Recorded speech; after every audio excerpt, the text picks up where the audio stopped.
മലയാളത്തിൽ ഉൾപ്പെടെ നിരവധി ആരാധകരുള്ള നടിയാണ് മോഹിനി. തമിഴിലും തെലുങ്കിലുമെല്ലാം മോഹിനിയുടെ മികച്ച വേഷങ്ങൾ ചെയ്തിട്ടുമുണ്ട്. ഇപ്പോഴിതാ മലയാള സിനിമയിൽ മമ്മൂട്ടിക്കും മോഹൻലാലിനും ഒപ്പം അഭിനയിച്ചതിന്റെ അനുഭവം പങ്കുവെക്കുകയാണ് നടി.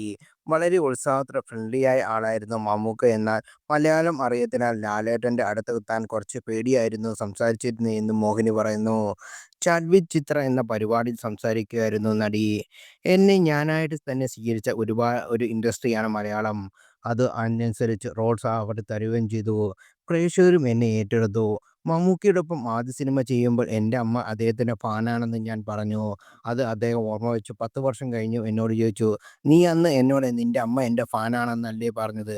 അപ്പോൾ ഞാനൊരു വയസ്സനായ ഹീറോ ആണെന്നല്ലേ നീ പറയുന്നത്?" എന്ന് അദ്ദേഹം തമാശയായി ചോദിച്ചു. വളരെ ഉത്സാഹത്തോടെ ഫ്രണ്ട്ലിയായ ആളായിരുന്നു മമ്മൂക്ക. എന്നാൽ പക്ഷേ ലാലേട്ടൻ്റെ അടുത്ത് ഞാൻ കുറച്ച് പേടിച്ചായിരുന്നു സംസാരിച്ചത്. അദ്ദേഹം അന്ന് സംസാരിക്കുന്ന ടോൺ തന്നെ വളരെ പതുക്കെയായിരുന്നു. അതുകൊണ്ട് തന്നെ അദ്ദേഹം സംസാരിക്കുന്നത് എനിക്ക് മനസ്സിലായില്ലായിരുന്നു. അതുകൊണ്ട് ഞാൻ അധികം സംസാരിക്കാറില്ലായിരുന്നു. അദ്ദേഹം എന്നോട് വളരെ കുറച്ച് മാത്രമേ സംസാരിച്ചിട്ടുള്ളൂ. വളരെ നാച്ചുറൽ ആക്ടറാണ് മോഹൻലാൽ. നമ്മൾ എത്ര നന്നായി അഭിനയിച്ചാലും അദ്ദേഹം അതിനെല്ലാം മറികടന്ന് ഞെട്ടിക്കുമെന്ന് മോഹിനിയുടെ വാക്കുകൾ. പഞ്ചാബി ഹൗസ്, ഒരു മറവത്തൂർ കനവ്, വേഷം തുടങ്ങിയ നിരവധി ഹിറ്റ് സിനിമകൾ മലയാളത്തിൽ അഭിനയിച്ച നടിയാണ് മോഹിനി. മമ്മൂട്ടി, മോഹൻലാൽ, സുരേഷ് ഗോപി തുടങ്ങിയ മലയാളത്തിലെ ഒട്ടുമിക്ക സൂപ്പർ താരങ്ങളൊപ്പം മോഹിനി അഭിനയിച്ചിട്ടുമുണ്ട്.